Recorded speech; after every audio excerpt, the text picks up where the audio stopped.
नमस्कार शिक्षक मित्रांनो, निपुण महाराष्ट्र कृती कार्यक्रमाअंतर्गत इयत्ता 3री ते 5वीच्या विद्यार्थ्यांसाठी लेखन कौशल्यावर आधारित श्रुत लेखन हे कौशल्यामध्ये निपुण करण्यासाठी आपण आज काही कृती बघणार आहोत। ही कृती आपल्याला स्तर क्रमांक 18 साठी उपयोगात येणार आहे। मग स्तर क्रमांक 18 कोणता आहे तर 6 ते 8 शब्द असलेलं जोडाक्षरयुक्त 4 ते 5 वाक्य असलेलं विरामचिन्हासह आकलनासह लिहितो। आता हा स्तर गाठण्यासाठी आपल्याला काही कृती आपण या ठिकाणी घेऊन आलेलो आहेत। त्या कृती आपण बघणार आहोत। त्यामधली पहिली कृती अशी आहे की वाक्यांची शर्यत। ही वाक्यांची शर्यत कृती आपल्याला गटामध्ये घ्यायची आहे। तर आता आपण वर्गात गेल्यानंतर प्रथमतः काय करणार तर विद्यार्थ्यांना आपण सूचना देणार की आज आपण श्रुत लेखन घेणार आहोत आणि श्रुत लेखन घेत असताना आपल्याला काही गोष्टींची अत्यंत आवश्यकता असते। मग त्या गोष्टी कोणत्या तर विद्यार्थ्यांकडे वही पेन पेन्सिल उपलब्ध आहे की नाही ह्या गोष्टींची चाचपणी करावी। त्याचबरोबर शिक्षक या नात्याने आपल्याला आपल्याजवळ सुद्धा काही अत्यंत महत्त्वाचे साहित्य उपलब्ध करून ठेवणे आवश्यक आहे, ज्यामध्ये वाक्यपट्ट्या असतील किंवा उतारे असतील। अशा पद्धतीचे साहित्य आपण आपल्याजवळ सुद्धा तयार ठेवावेत, जेणेकरून वेळेवर आपल्याला इतरत्र ढूंढावं लागणार नाही किंवा इतरत्र शोधावं लागणार नाही। सोबतच काही उतारे आपण निवडक उतारे तयार करून ठेवावे, त्या निवडक उतार्यांचे वाक्यात रूपांतर करून ठेवावे। अशा प्रकारचं साहित्य आपण जर आपल्याजवळ उपलब्ध करून ठेवलं तर आपल्याला कृती घेताना जास्त अडचण होणार नाही। सोबतच आपल्याला काय करायचं आहे तर ही कृती घेत असताना प्रथमतः वर्गातील विद्यार्थ्यांचे 2 गट करा।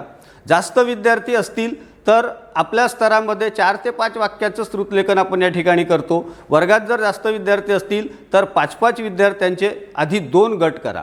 2 गट केल्यानंतर दोन्ही गटांना वर्गात किंवा वर्गाच्या बाहेर विशिष्ट अंतरावर त्यांना उभे करा।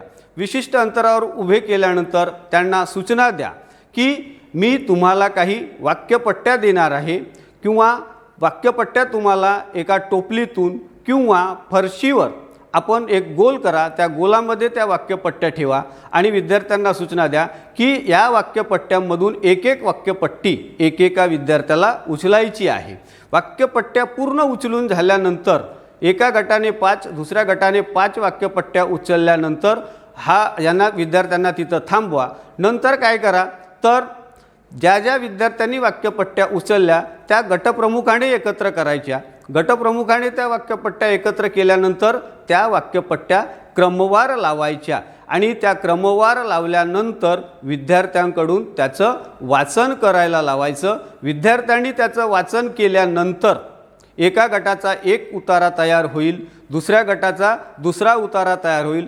ह्या माध्यमातून आपल्याकडे एका वेळेला 2 उतारे तयार होतील आणि त्या दोन्ही उतार्याचं त्या गटाने वाचन करायचं। गटातील प्रमुखाने वाचन करायचं। गटातील प्रमुखाने वाचन केल्यानंतर शिक्षकांनी आदर्श वाचन करत असताना आदर्श श्रुतलेखन विद्यार्थ्यांना सांगायचं की ज्यामध्ये जोडाक्षरांचा उच्चार असेल, विरामचिन्हांचा उच्चार असेल, ह्या गोष्टी व्यवस्थितपणे विद्यार्थ्यांना सांगायच्या।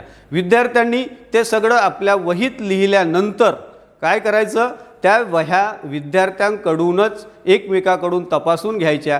त्याआधी जो उतारा जी वाक्य आपण विद्यार्थ्यांना लिहायला सांगितली ती वाक्य फलकावर लिहावी।